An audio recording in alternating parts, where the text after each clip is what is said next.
انظر إلى نداء تونس اليوم. هذا الحزب حزب من؟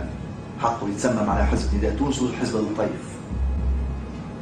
ذلك الشخص الذي كان يعين الوزراء من وراء الستار، والذي كان يستعمل كل نفوذه من مكتب مقاولاته في سكرة،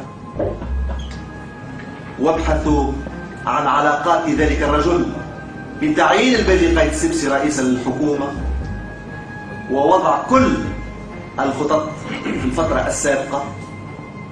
وأنا نضم صوتي صوت عدلان النصر نطق رسمي باسم رئاسة الجمهورية كي قال ما ثماش حاجة اسمها نداء تونس، ثم حاجة اسمها نداء الطيب. صنعوا هو اللي صنع.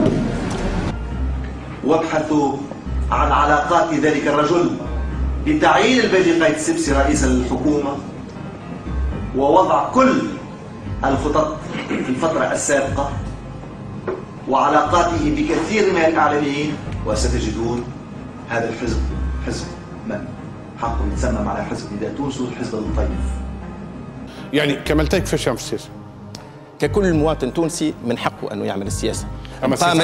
ابقى ماناش الكلنا وزراء، وماناش الكلنا ولات، وماناش الكلنا في المجلس التأسيسي. يعني هل هو حاب نقول لك لا ينتمي الى اي حزب؟ سيادتك مثقف ثم في السياسة اللي يسميهم لي فازور دو روا ذا كينج ميكل، هل هو معناها يصنع الشخصيات السياسية منه؟ يعمل في السياسة كما قلت لك ككل تونسي، ليس له انخراط في أي حزب، لكن الراجل قال لك سياسي وسياسي بامتياز، وهذا من حقه. نعم. هو فاش يعمل؟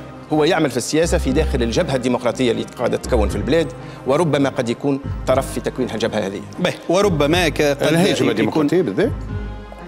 فما جبهة ديمقراطية قاعدة تتكون في البلاد، الأحزاب الديمقراطية اللي ما هيش في السلطة. يعني باش يكون معناها حليف النداء تونس تقول انت مثال الجمهوري والجماعه؟ جميع الاحزاب اللي عندها توجه ديمقراطي اللي تخدم في مصلحه البلد. وممكن يكون حاضر بحثنا كمال الطيف ناخذ من عنده اكثر تفاصيل، ما يحبش يظهر هو اعلاميا. مش اعلاميا، في الاعلام المرئي. هذا الحزب حزب من؟ حقه يتسمى على حزب نداء تونس وحزب الطيف. ما ثماش حاجة اسمها نداء تونس، ثم حاجة اسمها نداء الطيب. صنعوا